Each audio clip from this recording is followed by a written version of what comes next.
हे friends, मैं हूं आपकी दोस्त नेहा और लेकर आई हूं आपके लिए फिर से एक न्यू वीडियो। और आज की इस वीडियो में हम थर्ड पार्ट शेयर करने वाले हैं आपके साथ, जो कि है यथार्थवाद का थर्ड पार्ट।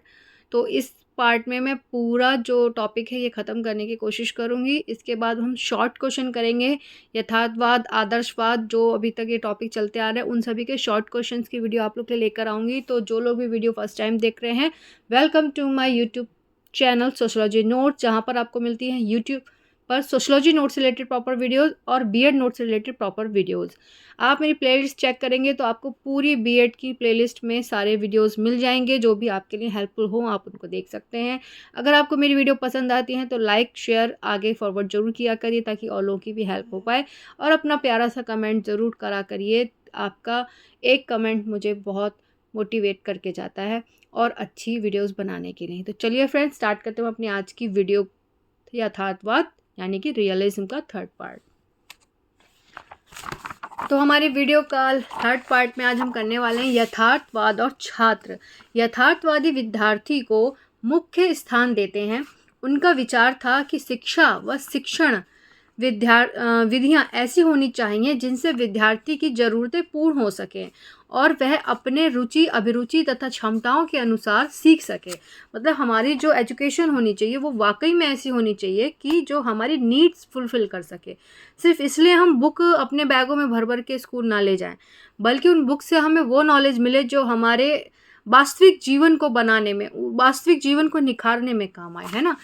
तो यथार्थवादी दार्शनिक जॉन लॉक के अनुसार विद्यार्थी को एक कोरी स्लेट मानते थे। उनका विचार था कि बाहरी वातावरण तथा उससे प्राप्त होने वाला अनुभव ही बालक के विकास तथा व्यक्तित्व निर्माण में महत्वपूर्ण भूमिका निभाते हैं। नेक्स्ट है हमारा यथार्थवाद व विद्यालय। यथार्थवादी मनोविज्ञान आधार पर विद्यार्थी को शिक्षा देने की बात करते थे, अतः वह विद्यालय की आवश्यकता को स्वीकार करते थे। यथार्थवादियों का मानना था कि माता पिता की अपेक्षा विद्यालय शिक्षा का एक महत्वपूर्ण माध्यम है तथा यह विद्यालय को समाज भी एक लघु इकाई के रूप में देखते थे। ठीक है, नेक्स्ट हमारा आ जाता है यथार्थवाद के गुण और यथार्थवाद के दोष। तो ये मैंने नहीं लिखे, ये आप अपने आप भी बनाकर लिख सकते हैं जब आपने खुद पूरा चैप्टर रीड किया हुआ है। तो उसके गुण क्या क्या हैं यथार्थवाद के और दोष। तो यथार्थवाद के गुण तो यही हैं कि वो बच्चे को खुद करके सीखने पर खुद करके सीखने की प्रेरणा देते हैं और विद्यार्थी को मुख्य मानते हैं।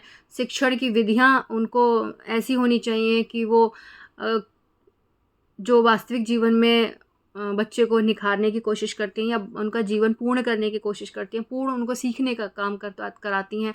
दोष क्या हैं? दोष यही हैं कि भाई जैसे यथार्थवाद सिर्फ विद्यार्थी को मानता है, विद्यार्थी को फोकस करता है।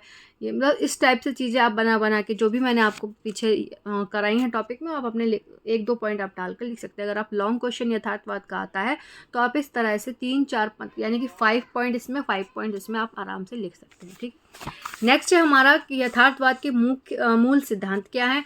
तो प्रत्यक्ष जगत ही सत्य है। यथार्थवाद मानता है कि जो प्रत्यक्ष जगत है, जो हमें वास्तविकता दिखाई देती है, वही सत्य है। ज्ञानेंद्रियां ही ज्ञान के द्वार है। मतलब जो हमारी ज्ञान की इंद्रियां होती हैं वही हमारे ज्ञान के द्वार होते हैं। आदर्शवाद का विरोधी, मतलब आदर्शवाद क्या था? जो कि आध्यात्मिक और इन सब जगत पर ज़्यादा फोकस करता था, तो वो इस चीज़ का विरोधी है। नेक्स्ट है प्रयोग पर बल। तो इसका प्रयोग पर बल क्या है कि बच्चा खुद करके सीखता है। एजुकेशन में खुद प्रैक्टिकल करके जो चीज़ें बच्चों को सिखाई जाती हैं वो ज़्यादा टाइम तक बच्चों को याद रहती हैं। तो प्रयोग पर बल देता है ये।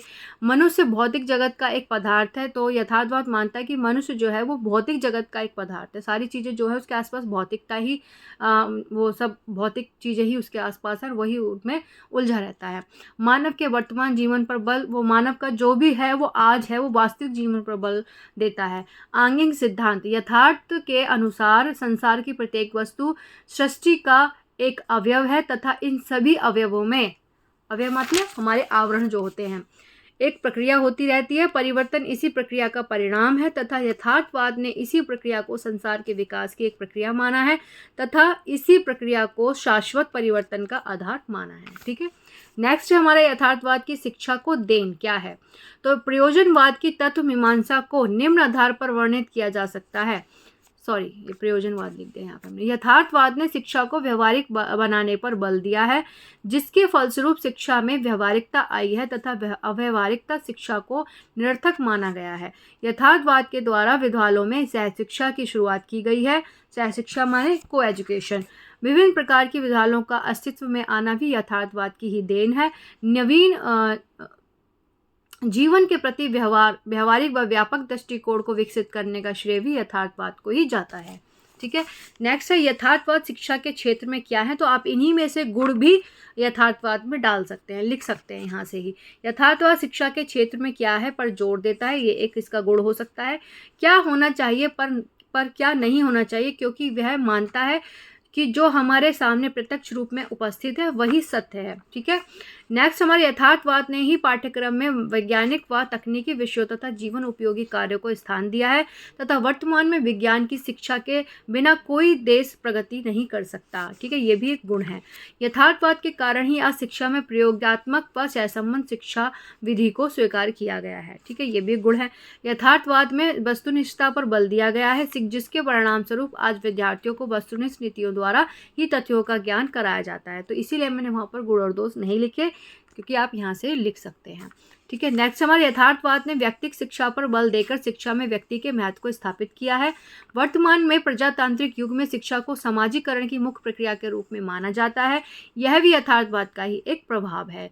यथार्थवादियों ने कठोर अनुशासन को निम्न प्रवृत्ति का बताया तथा प्रेम व सहानुभूति भावना पर आधारित स्व अनुशासन पर बल दिया। तो ये एक इसका गुण भी कह सकते हैं, इसको दोष भी कह सकते हैं। यथार्थवाद ने शिक्षा को अधिक उदार व व्यापक बनाया, जिसके कारण शिक्षा में व्यवहारिक, व्यावसायिक व तकनीकी सभी प्रकार के विषयों का समावेश हो सका।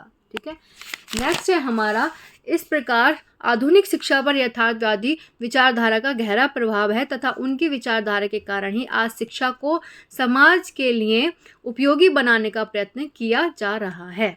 ठीक है, नेक्स्ट हमारा है प्रयोजनवाद। तो जो ये प्रयोजनवाद है वो हम नेक्स्ट वीडियो में करेंगे। तो इस वीडियो में मैंने आप लोगों को यथार्थवाद के जो भी चीज़ें हैं वो क्लियर कर दी हैं। गुण और दोष आप इस यहाँ से ही लिख सकते हैं। शॉर्ट नोट्स में आप डालिए गुण और दोष। तो अगर मैं आपको बताऊं कि शॉर्ट क्वेश्चन या लघुत्तरीय क्वेश्चन या यानी कि वेरी शॉर्ट क्वेश्चन या लॉन्ग क्वेश्चन में यथार्थवाद आता है, तो आप यथार्थवाद को कैसे लिखेंगे वो मैं आपको इसी वीडियो में कम्प्लीटली बता देती हूँ। अगर वीडियो पसंद आ रही है आपको थोड़ी सी भी, तो प्लीज़ फ्रेंड अपना लाइक और शेयर कमेंट जरूर करके बताइएगा। मुझे बहुत मोटिवेशन मिलता है आप लोगों की इस चीज़ से।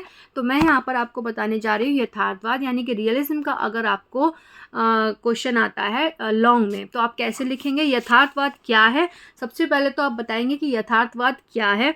उसके बाद आप बताएंगे यानी कि आपका एक पेज भर जाना चाहिए यथार्थवाद क्या है और यथार्थवाद का वास्तविक अर्थ क्या है, यथार्थवाद की एक दो डेफिनेशन जैसे कि यहाँ पटलर के अनुसार और रॉस के अनुसार दे रखी है। ठीक है, फिर यथार्थवाद व तथ्य मीमांसा ये सब आप लिख सकते हैं। ज्ञान मीमांसा, यथार्थवाद की मूल्य मीमांसा, तो ये छोटे छोटे पॉइंट है जो आप याद कर लें। यथार्थवाद के रूप आप जरूर याद करके जाएं, क्योंकि ये एक लॉन्ग क्वेश्चन में भी आ सकते हैं या फिर ये और शॉर्ट क्वेश्चन में भी आ सकते हैं। तो कोई भी एक रूप आपसे शॉर्ट क्वेश्चन में भी पूछा जा सकता है। तो मानवतावादी यथार्थवाद, ठीक है, समाजवादी यथार्थवाद और ज्ञानेंद्रीय यथार्थवाद। तो सबसे पहले आप यथार्थवाद क्या कहता है इस चीज़ को अच्छे से अगर याद कर लेंगे तो बहुत सारी चीज़ें आप खुद भी अपने माइंड से लिख सकते हैं। ठीक है, नव यथार्थवाद, फिर यथार्थवाद शिक्षा, ये सारे रूप हो गए उसके। फिर आप उसके उद्देश्य क्या क्या हैं ये आप लिखेंगे। उद्देश्य भी आप 5 अगर लिख के आते हैं वो भी बहुत है। यथार्थवाद का पाठ्यक्रम कैसा होता है वो भी आप कर लें। यथार्थवाद के विषय यानी कि पाठ्यक्रम में सम्मिलित क्रियाएँ कौन कौन सी है। यथार्थवाद और अनुशासन कैसा है, यथार्थवाद का शिक्षक कैसा है, यथार्थवाद में छात्र कैसा है, यथार्थवाद का विद्यालय कैसा है। तो अगर आप इसमें 2-2 3-3 लाइनें भी लिख कर आते हैं इन सब पॉइंट्स में, ठीक है, लॉन्ग क्वेश्चन के अंदर मैं आपको एक चीज़ क्लियर कर रही हूँ, तो भी आपको अच्छे नंबर मिल जाते हैं। ठीक है, यथार्थवाद के गुण व दोष आप बना के अपने आप लिख सकते हैं। फिर यथार्थवाद के मूल्य सिद्धांत। ठीक है, नेक्स्ट हमारा आ जाता है कि यथार्थवाद की शिक्षा को देन। तो अगर आप यही याद कर लेते हैं तो आप इसमें से ही पूरा लॉन्ग क्वेश्चन भी लिख के आ सकते हैं। तो फ्रेंड्स ये थी मेरी ट्रिक आपको लॉन्ग क्वेश्चन याद करने की। लॉन्ग क्वेश्चन में आपको उद्देश्य याद होने चाहिए, रूप याद होने चाहिए और उसके गुण दोष तो आप अपने आप बनाकर लिख सकते हैं। बस आपको इतना याद होना चाहिए कि चीज़ है क्या, उसका वास्तविक अर्थ क्या है, उसकी परिभाषा क्या है। 2-3 परिभाषा आपको लर्न कर लेनी है किसी भी राइटर्स की, जो भी उस टॉपिक का उससे रिलेटेड है, ठीक है। तो ये था मेरा आज का वीडियो। अगर आपको वीडियो पसंद आया तो लाइक शेयर कमेंट जरूर कीजिए। चैनल को अगर सब्सक्राइब करके जाएंगे तो नेक्स्ट वीडियो का नोटिफिकेशन आपको बहुत जल्दी मिल जाएगा। तो फ्रेंड्स, मेरा जो दूसरा चैनल है लाइफ की बात नेहा के साथ, उसका लिंक भी मैं वीडियो के डिस्क्रिप्शन में दूंगी या हैशटैग में दूंगी। आप वहाँ से जाके उसको क्लिक कीजिएगा और उस चैनल पर भी अपना बहुत सारा प्यार मुझे दीजिए। उस चैनल को भी सब्सक्राइब कीजिए और वहाँ भी आप मुझसे जुड़ने की कोशिश कीजिए। तो चलिए फ्रेंड्स, मिलते हैं नेक्स्ट वीडियो में। Thank you.